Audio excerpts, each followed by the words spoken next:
Okay, so magandang hapon. Ano na ang nagawa niyo today?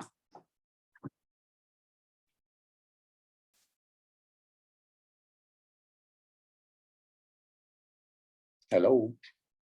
Hello, sir. Yung nagawa po namin today is all of the lectures and the land simulation. Okay. Okay. Are there questions from the last two lectures? Ko?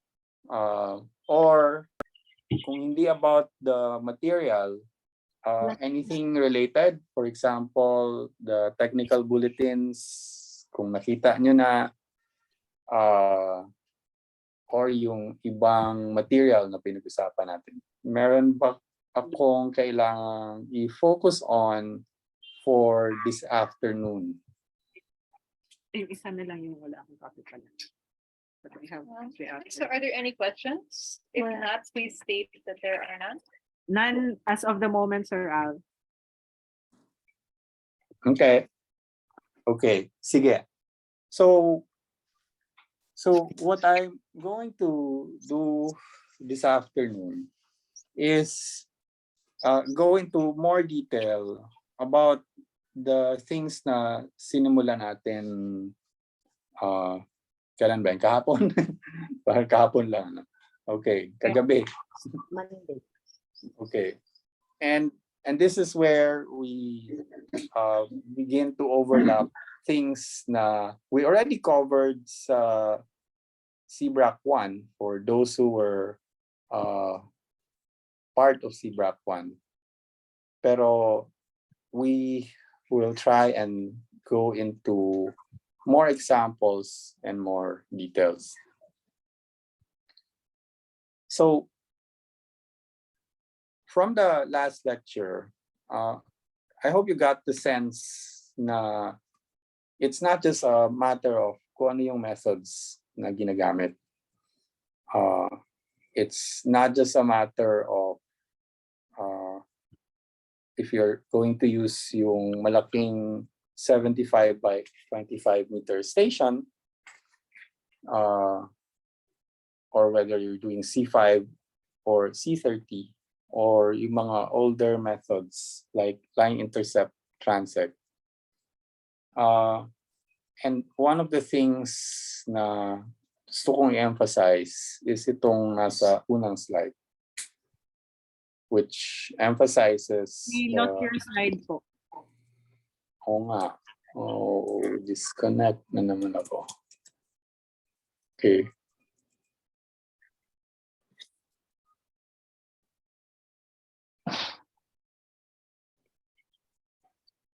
This is strange na yung connection ko sa cellular ay mas reliable pa kaysa yung Wi-Fi ko. So, nagre-reconnect yung aking computer. Siguro magbabawas ako ng programs na umaandar.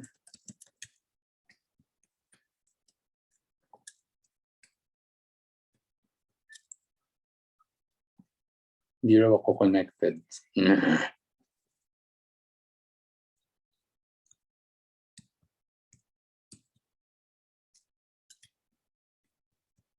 Okay, sandali lang. Sorry. First slide pa lang, na-disconnect na.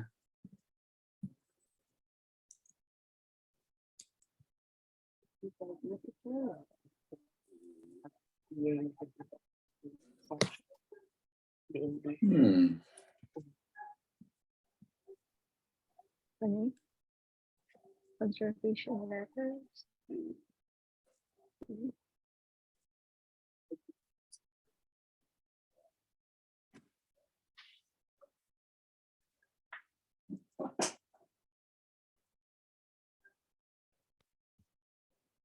What's going on?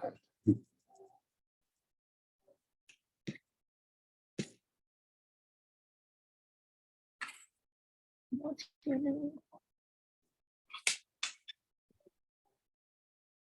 Conservation technical bulletin. Sabihin dito. Ma-search na to siya katong technical. accountability. Okay, I'm still trying. Mukhang kailangan ko lumipat. Isumpay pag-search. Kadali. Naka-type.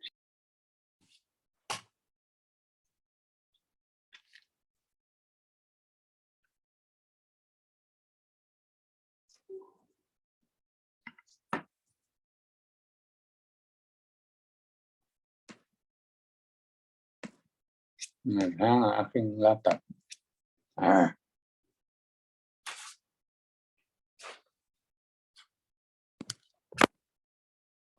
Sorry.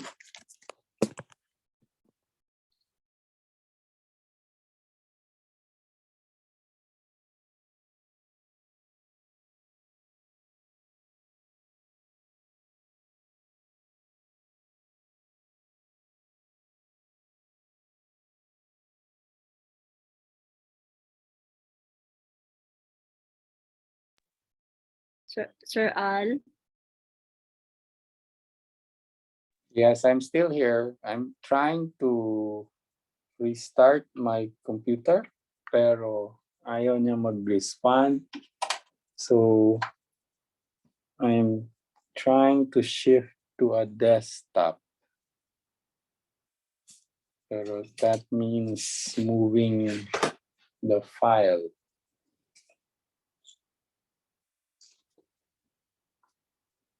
To another machine.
Okay.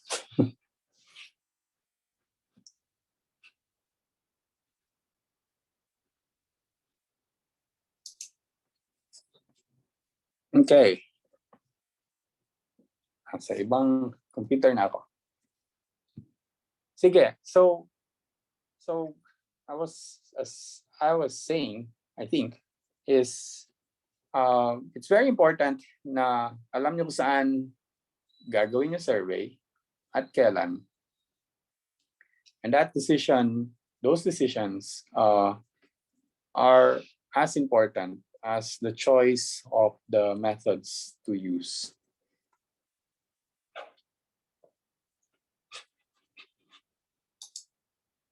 So we'll focus on the where. So in the last two lectures, in-introduce ko na yung station, and kung nag-landsim na nga kayo, nakita nyo na the area we are trying to represent is very much larger than yung mga usual na surveys in the past. Dahil ang reality ng mga surveys na yon ay ang nire-represent ng mga surveys na yon ay kung saan dumapo yung transect. Okay, so in the Naker surveys, because yung placement nung transects within the station is randomized, even if hindi na photograph yung buong 1,875 square meters, dahil randomly na sinasample yung 1,875 square meters ng 250 square meters na na-image ng C5, then you can extrapolate the findings from the transects to the entire station. And ganun din yung logic nung C30. If those places na in-image at pinrocess sa C30 ay randomly sampled from within the station, then even if you're only sampling 30 to 50 square meters of the 1,875, then because you have unbiased sampling, you can use the data from those images to represent the entire station. Yung question is, saan ngayon ilalagay yung station na yun? And the decision will have to be based on ano yung objective nyo sa survey at kung kaano kalaki yung area na you're trying to make a statement or conclusion about. Okay. So let me explain those things. So yung mga examples na titingnan natin ngayong hapon has to do with these typical objectives of reef surveys. And we already actually covered itong number 1. Yung pinag-usapan natin kahapon about area of interest or reef of interest and your comparison reef. But if you want to do more than number 1, like do assessments about the status of reefs, we'll show you examples on how to decide about saan gagawin yung surveys for small islands, for doing town-wide or island-wide assessments for larger islands, or assessments for even larger areas like an entire bay, a cluster of islands, a cluster of towns, or even entire provinces. We've seen some of our former trainees in CBRAC attempt projects like this, and we're going to talk about how those objectives could be met. Okay. So, like I said, ginawa na natin to kahapon. If our objective for the reef survey is to measure the effectiveness of small, locally managed marine protected areas, that requires na aside from the reef of interest to your host or partner community, you should also try to find, in addition to those reefs of interest, you should find a comparison reef. And the ideal comparison reef is a well-developed reef, meaning distinct yung reef flat like this, and the reef slope, which is nasa margin na tong mga structures na to. You should have 2 stations, a station in the reef of interest and a station in a comparison reef. Sir, nawala po kayo. And the best, wala yung audio? Sir, narinig ko, sir, kayo. O nga eh. Baka sa kanila. Ano ang nawala? Yung audio or yung video or both? Or sila ang na-disconnect? Baka, sir, Ayun. sila. Tayo Kami, pala. kami ang nawala, sir. Okay. Okay. So, okay na? Narinig mo na kami? Opo. Pero yung hindi pa ho.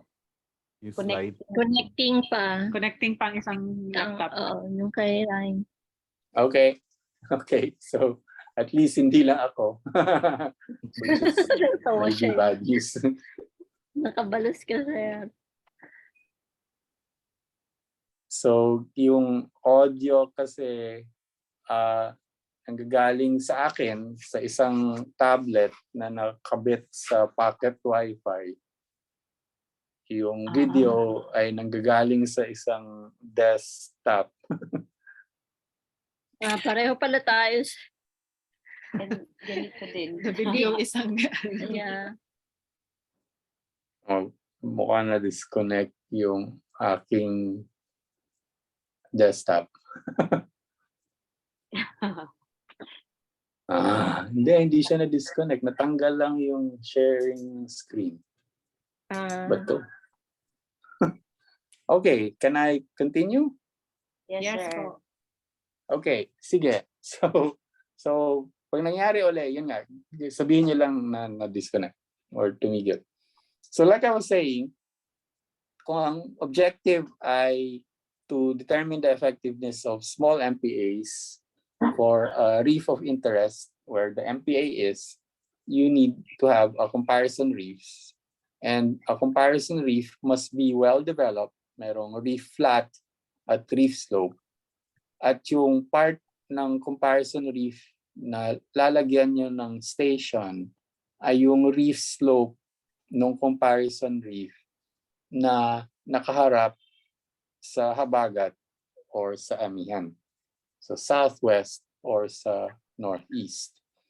Like we discussed last night, distance is less important than the location of that comparison reef. Dahil from our experience, the best comparison reefs are outside a bay like this. So dito sa clubhouse or dito sa Talim Outer rather than itong katabi ng reef of interest na medyo nasa loob pa rin nung Talim Bay. Okay. And you can ask me additional questions kung hindi pa rin klaro yun. So as I explained last night, the comparison reef gives you an idea of how high cover and variety of coral could be in a given area. And so that is a local standard that will help you interpret the data almost as well as the use of yung mga scales na pinag-usapan natin before and even yung mga averages for specific bioregions ng Philippines. Okay. So that's for an objective relating to effectiveness of MPAs, effectiveness of management. If your objective, however, is to do an assessment, okay, so not yung first objective. Importante na maka-recognize pa rin kayo nung mga reefs na meet the criteria of a comparison reef. Okay. So let's say yung objective nyo is to do an assessment of this reef, okay, in front of community. Okay. In this reef, the fringing reef is medyo tuloy-tuloy dun sa margin ng island. Hindi siya na-divide into distinct sections except maybe dito. Okay. Pero if you only need to survey an area that is small, less than a kilometer, the best place to put the survey station in, is still the part of that reef. Oops, ano pinindot ko? To look at that part of the fringing reef na nakaharap sa northeast or sa southwest. Okay. So, following yung example na binigay ko yesterday, if laging pareho yung lugar na kinukuhaan ng blood pressure sa katawan ng isang tao, you want to take the quote-unquote pulse of the reef, you do it in the part of the reef facing the northeast or the southwest. Yung depths na 2 to 5 or 6 meters. Depende sa tide. Okay. Why do you want to do that? Okay. Halimbawa, what's the problem with doing the surveys dito? Okay. This part of the reef na nakaharap sa northwest. Medyo maliit yung pointer ko sa screen nyo, pero malaki siya sa screen ko. But anyway, the problem with doing the surveys here is, lalo na if the amihan is strong, the reef will be producing sediments. Okay, that's part of yung normal functioning ng reef. Magpuproduce siya ng skeleton ng corals, and pag namatay yung coral na yon, meron laging skeleton na nag-erode, nagiging white sand. Yung value na binigay ko in an earlier lecture, 1 to 5 kilograms of sediment per square meter per year. Okay, and that's a lot. So, what happens if the amihan generates waves and they hit this reef? Okay, the sediments that are produced here will be carried downstream of the first part of the reef that hits or that those waves hit. Okay, so lahat ito will be getting sediments from the front of the reef, and the front of the reef is the part of the reef that's facing the monsoon.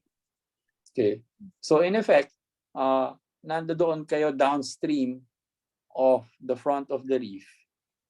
The turbidity will be greater. You will have sediments na nadadala ng alon, and those sediments are very abrasive.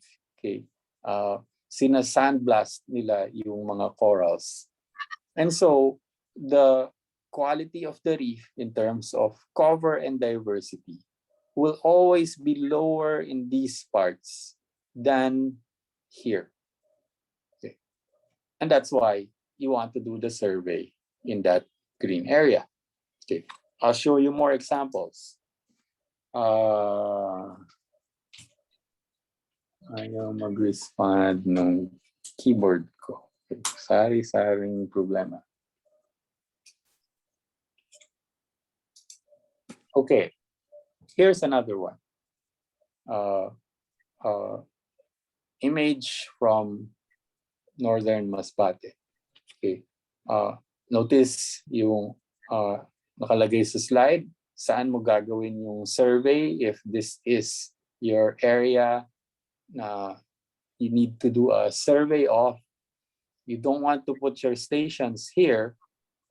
You want to put your stations here. Okay. But not here. Kasi same thing, kung ano yung sediments na ma-generate ng waves from the reef, sediments na napoproduce ng reef, tapos nadadala ng mga alon at yung mga currents na nakikreate ng mga alon na yon. Dito sila bababa sa side na to, or dito sila madadala sa side na to. So, you want to do the surveys here, and not as good maybe here.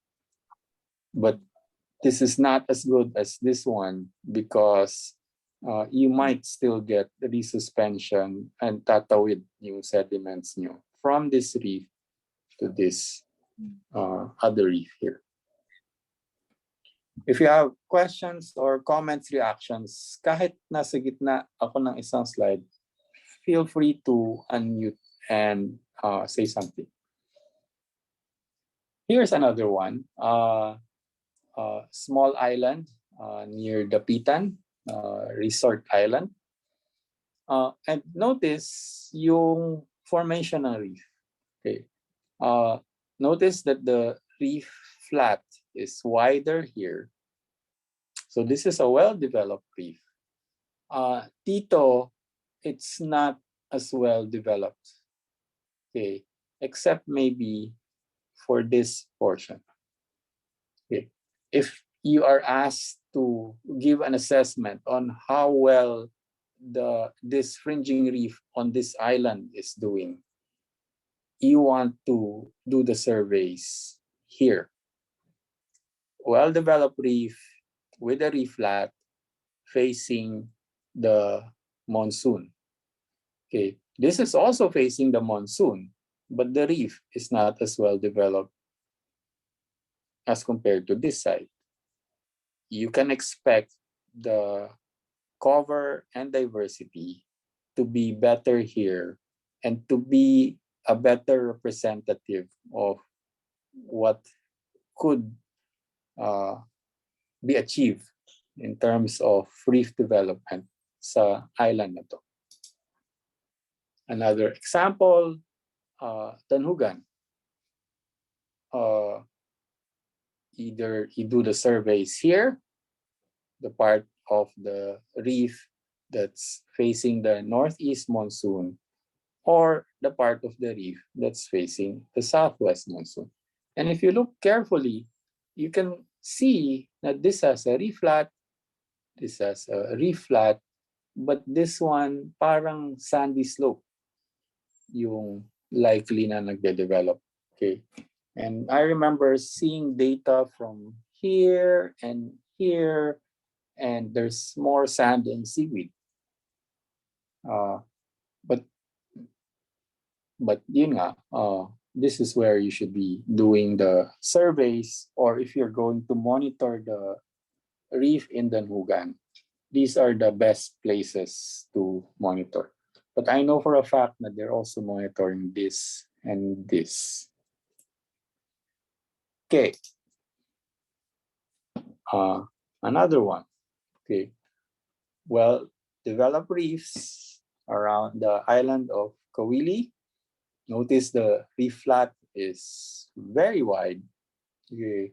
And like many of our islands, the reef flat is widest sa northeast.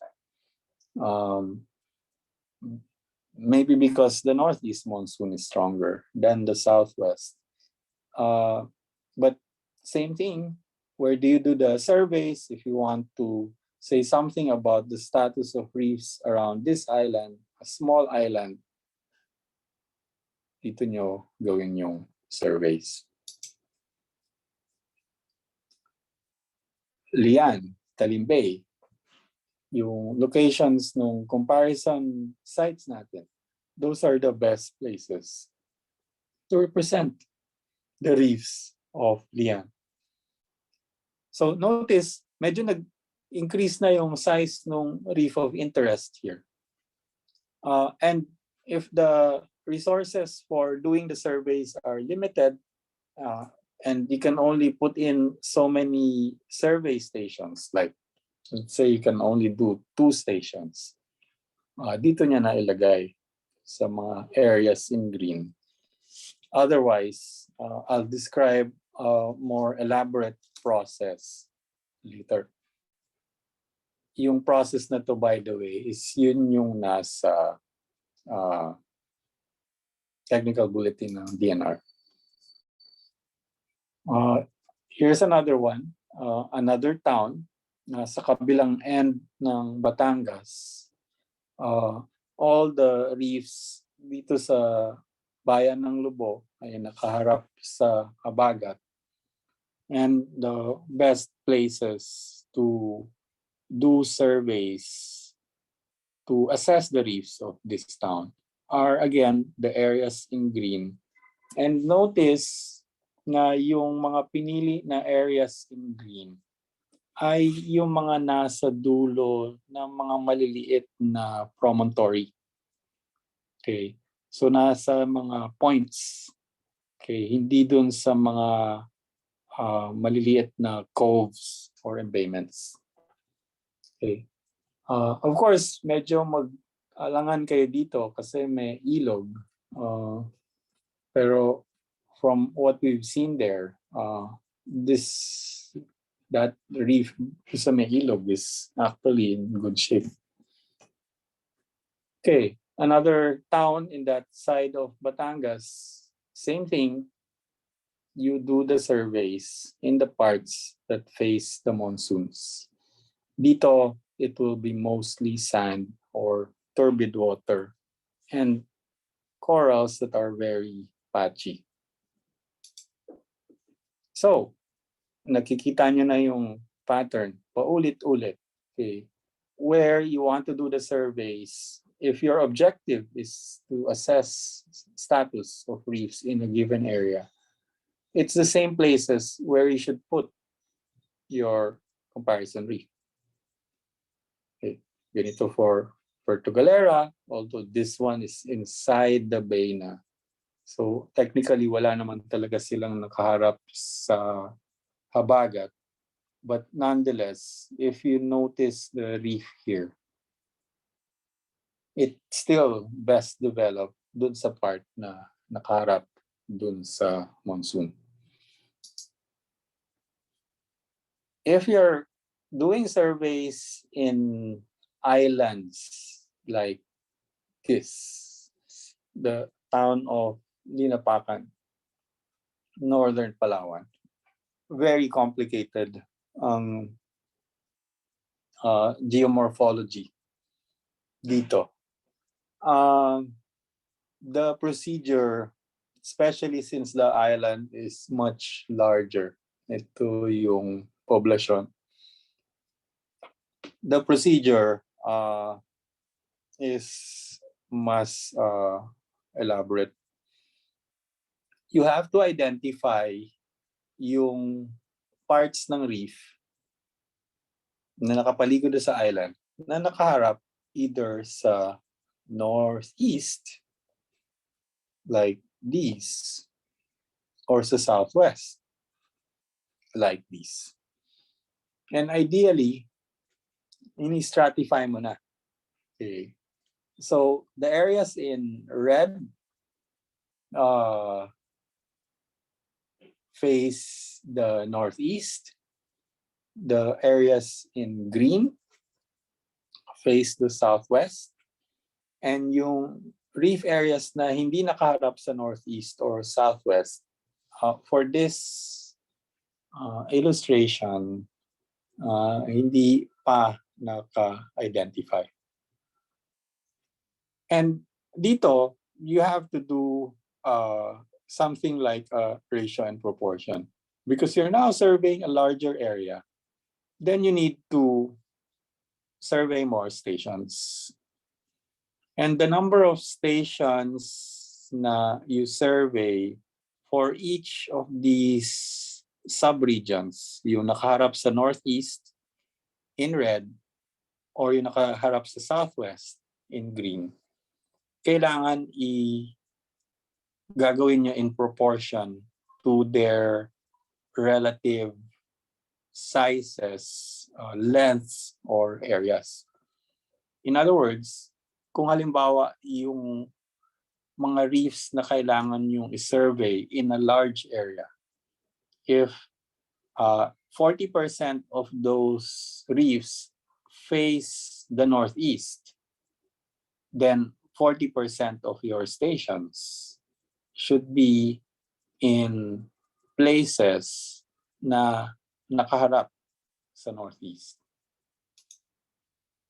And if you want to represent yung mga hindi nakaharap dun sa monsoons, dito they're shown in yellow.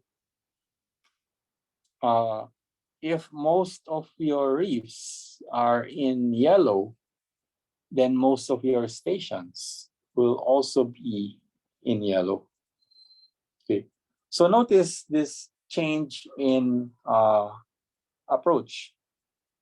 If you're trying to survey a larger area, a larger reef system, and you need to be more thorough, you also have to survey even yung mga reefs na hindi nakaharap sa northeast or sa southwest. And you have to do that in the same proportions. Like in this drawing, most of the reefs don't face the northeast or the southwest. Then most of your stations should be in the areas that they are in yellow. So that means magkakaroon ka na ng some kind of stratification. This is an example where we're now using the Allen Coral Atlas, and we encourage you to explore this reference because it is very useful.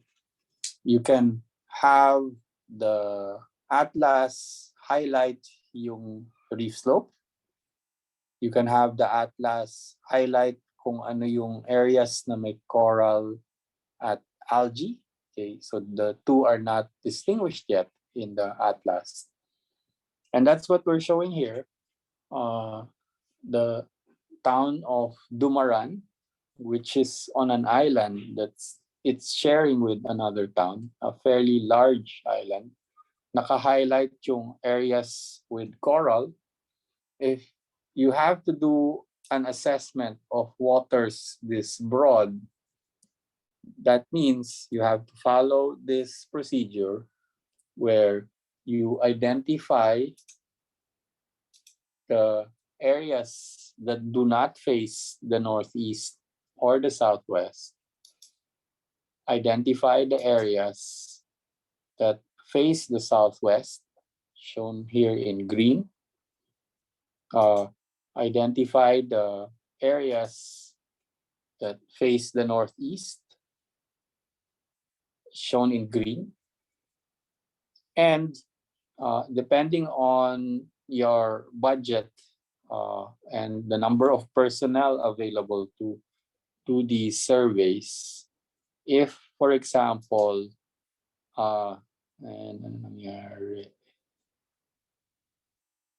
if, for example, in this illustration, parang 60% of the reefs are in the yellow areas. And if you're doing if you're doing 10 stations, 6 should be in these yellow areas.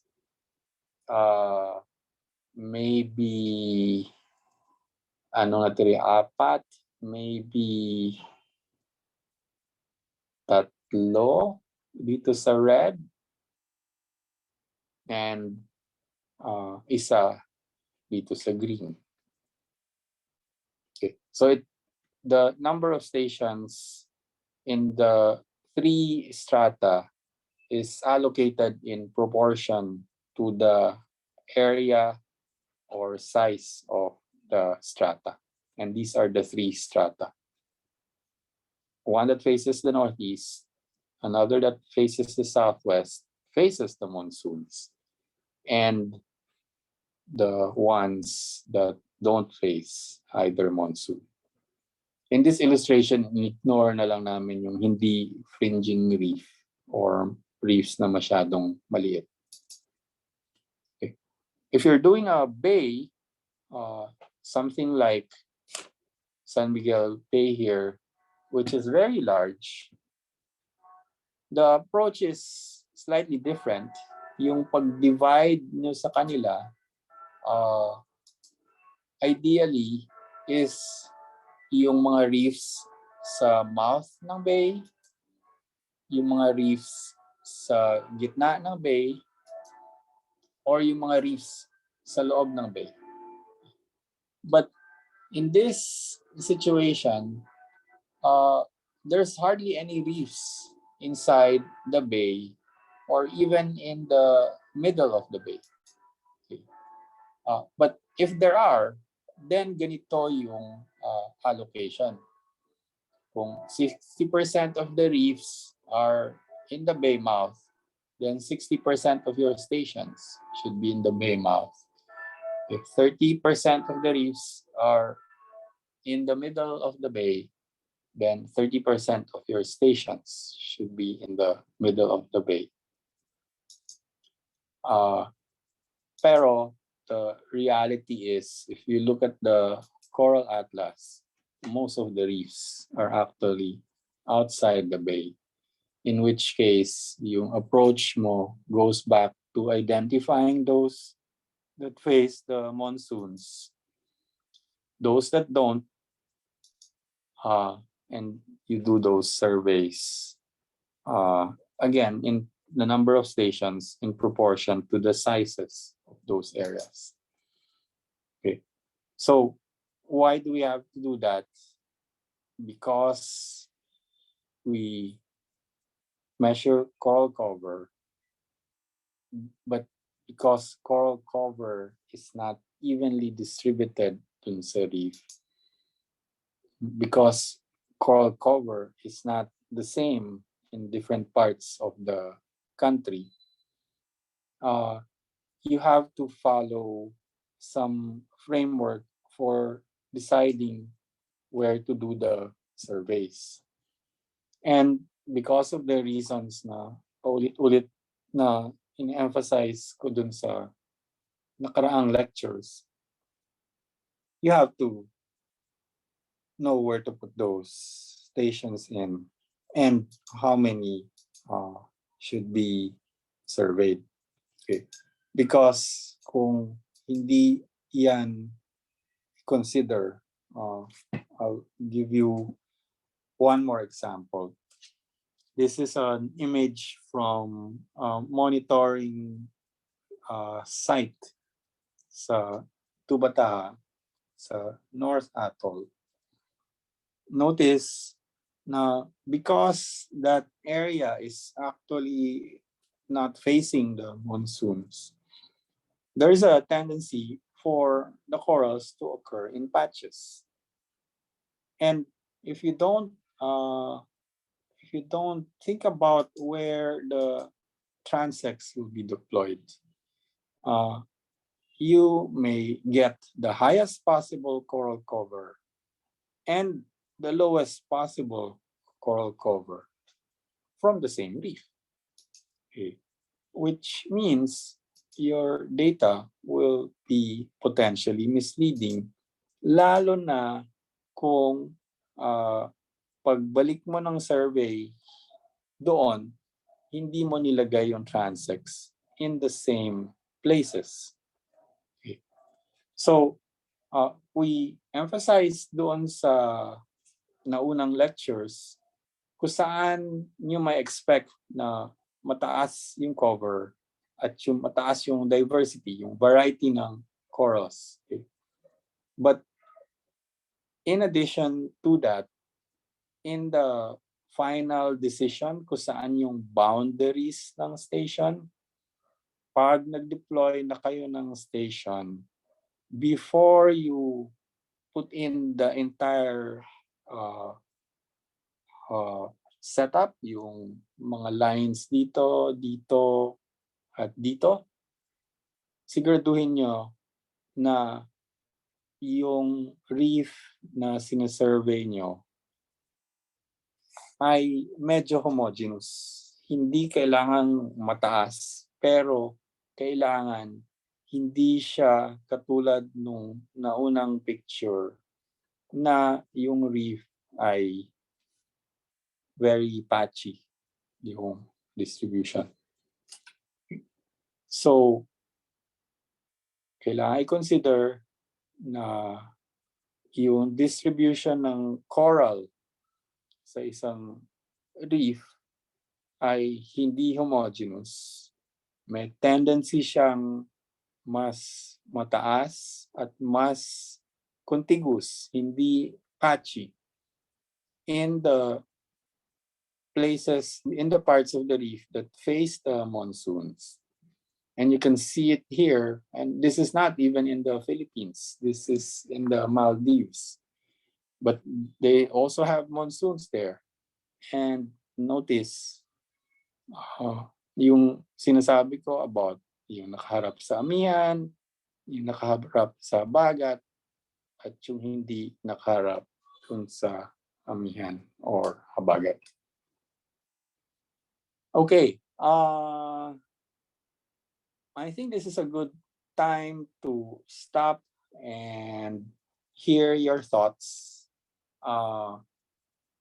And ang plano, as I remember, is on Monday.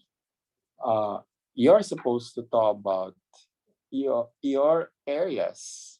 And if you are going to do a survey, where will you put your survey stations in? So we can stop here. And the next time we have a session with me, kayo naman ang mag-represent.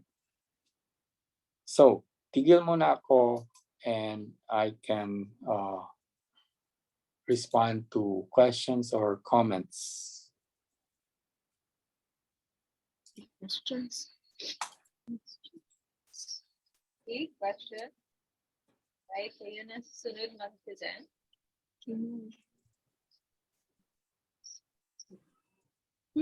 Okay pa. But I mean, this is for fringing rin. I'm more. Oh, yes. Sir Al, Yeah, I- medyo choppy. I think you need to be Sorry. closer to the I microphone. think I asked you this question during the CBRAC 2 na training. One. I mean, one ba yun? Ay, one kasi Okay. 2 to me. Sorry. Mhm. Like if ano yung what method do you suggest for non-fringing na sites? I mean na reefs. Yung aside from it not being fringing, is it smaller or is it also as large as, for example, Tubata? Smaller. So that means they are smaller than a station? Ay, parang ganun po. Parang pwede lang siyang one station. Or less. Good question.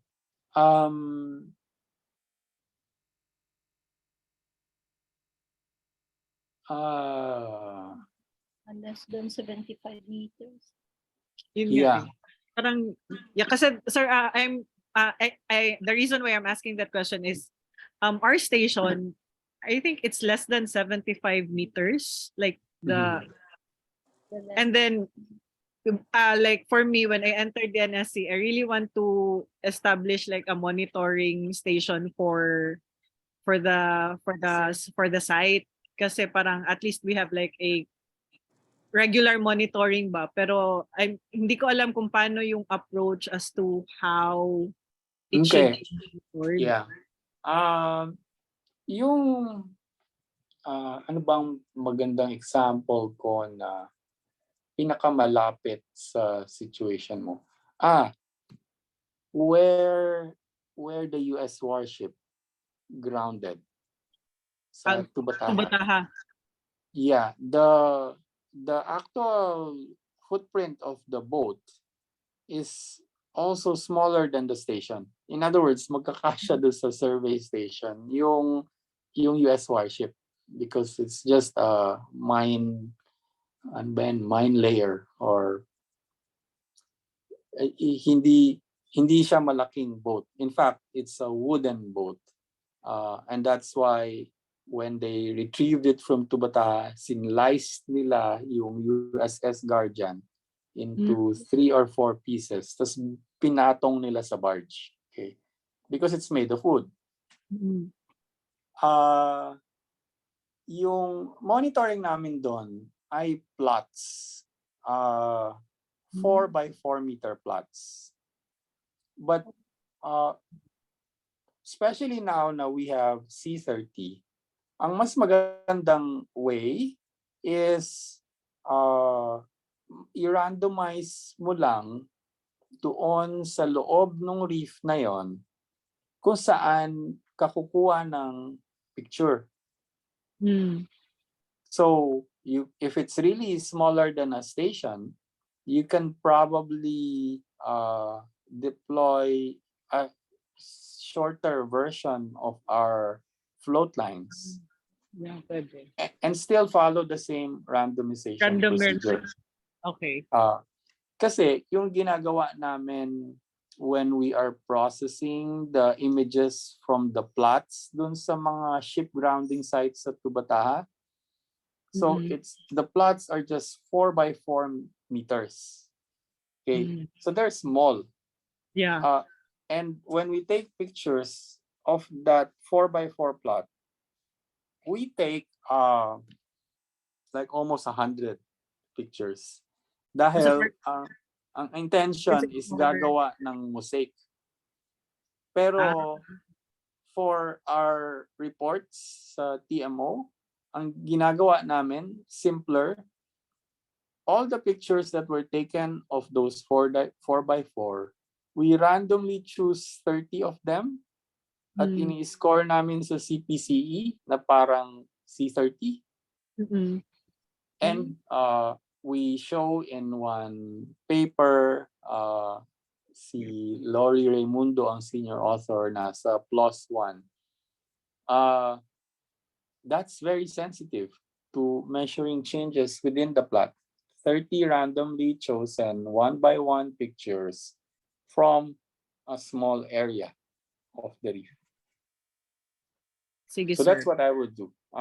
Pero would be nice perhaps for yung case study presentations nyo next week. You show us those reefs. Sila Rainy can show you how to use the Allen Coral Atlas, and perhaps yun yung gawin mong case study mo next week. Yeah, sige, sir.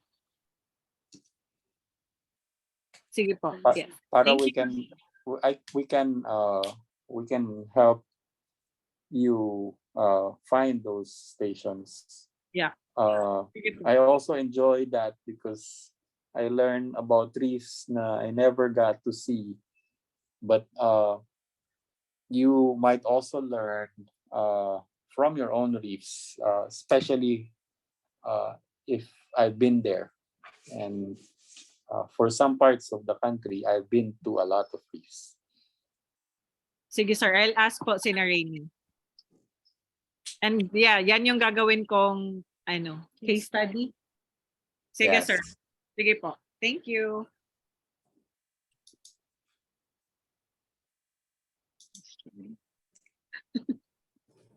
Who else? Nag-iisip Nandiyan na ba yung dinner ride nyo? In 3 to 5 minutes daw, sir. That's why I had to cut it short. Although the slides na I took out, we went through them last night. So, meron pang 3 to 5 minutes.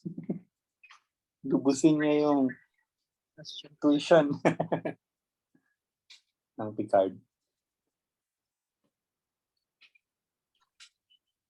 Ayun, gumana yung keyboard ko. Sir Al, Yes. Who's pwede that? ba yung inisip ko lang, ang comparison reef is pareho lang din siya ng similar ba, pero facing amihan, yung area niya is that 1,875 square meter. Okay, ibig sabihin mo nun, yung reef of interest mo is facing the habagat, but your comparison reef is facing the amihan? Hindi sir. Ano yung reef of interest nasa loob ng cove? Nasa loob Okay. ng Okay. Ang comparison reef is nasa labas. So, Yes. amihan siya. Pero, pareho silang not qualified na 1,875 square meter. Maging comparison reef din siya, sir. Maliit lang. Maliit din.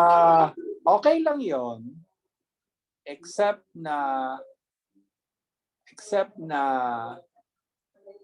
depende kung nasaan ka, likely mas mataas yung cover mo doon sa reef of interest kaysa comparison reef. Likely mangyayari niyan yung reef of interest mo type 3, yung comparison reef mo ay type 2. Pero same thing, if you can show us that reef in your case studies, I can suggest alternatives. Okay po. Yung sa Ganayon Marine Sanctuary, yun yung iniisip ko. Kasi hindi siya qualified. Wala akong question. Ikaw, Jeff, may question ka? Si Ma'am. Si Ma'am Ann. Si Ma'am Ann. Ma'am Ann, may question ka ba daw, Ma'am Ann? Sa akin, Sir Al, we have a marine protected area in Iligan City. So, yung marine protected area na yun is not so big. And hindi ko nga alam kung fringing reef ba yun o hindi. And then, there's a study by a student before, si Sir Metilio yung teacher niya, gumawa sila ng rapid assessment noong 2008. So, pwede ba yung maging case study ko? Yes. Can you tell me which town? Sa Iligan City po. Dito Sa sa city Iligan mismo. City. Oo, sa city mismo, sa may Dalipuga, Barangay Dalipuga. When you enter Iligan City, the first barangay. I see. Okay, yeah. There's a good chance that reef is not well developed. But if that is the reef of interest, we need to find a comparison reef for you. Pero yes, you make that a case study. Sige. Para challenging. Pati mas realistic kasi you Oo nga po. really need to produce data out of it. Yung karamihan ng areas kasi doon sa satellite image, they look like a reef slope. Pero pagdating mo doon, seagrass yung nasa reef Oo slope. nga po. Yun. Nasa loob na kasi ng bay. It's like yung example ko kanina, nasa loob na ng San Miguel Bay. Na you don't really have reefs. You have coral communities or at best incipient reefs. But if there's coral and it needs to be monitored, we have to make adjustments, and that's why yes, it makes for a good case study situation. Sige po, salamat. So remember na sa case study, you tell us how you would do it if it was you doing the surveys, kasi yun naman talaga yung magiging case, and we will tell you what we would do if it was us in your situation. But that's how we learn from each other. Sir Al, yung hello? Hello? Yes po. Yung gusto ko pong i-case study yung sa reef malapit po sa Mariculture Park sa Pujada Bay. And kasi po yung observation po namin, ang within Mariculture Park, malinis yung tubig. Nagtataka kami Pero pala, doon sa reef at saka seagrass adjacent to the mariculture park, doon po nag-accumulate yung sediment from the feeds. So, Okay. Correct. so gusto ko pong i-monitor yon. Pero kaya lang hindi po siya yun po yung magiging reef of Reef of interest. interest. Mhm. Yeah. Sa loob ng bay, sa loob ng Puhada Bay, it's mostly type 3. Sa isla pa lang, classic type 3 yun eh. Yung sa Puhada Island, di ba ang daming branching na varieties na ang tatangkad? So likely do sa park nyo, the corals will be very patchy and they might be the patches might be very small relative to the station. Yes. So baka you will have to do what I described for tin, or yun nga, what we do for yung mga grounding sites. Pero yan nga, the principles will be the same, and yung what we bring to the table in terms of yung C30, mas masasagot namin yung mga tanong like yours ngayon kaysa if all we have is yung 50-meter transects. Mm-mm.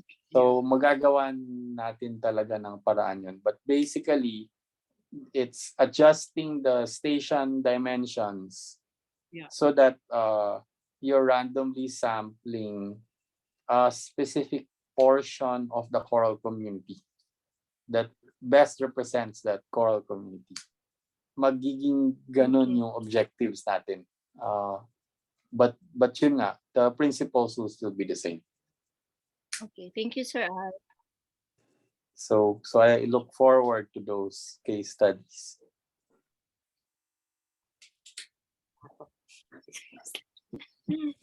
Thank you, Sir Al. Thank you, sir. Thank you, sir. Okay, so you're off to dinner, I guess.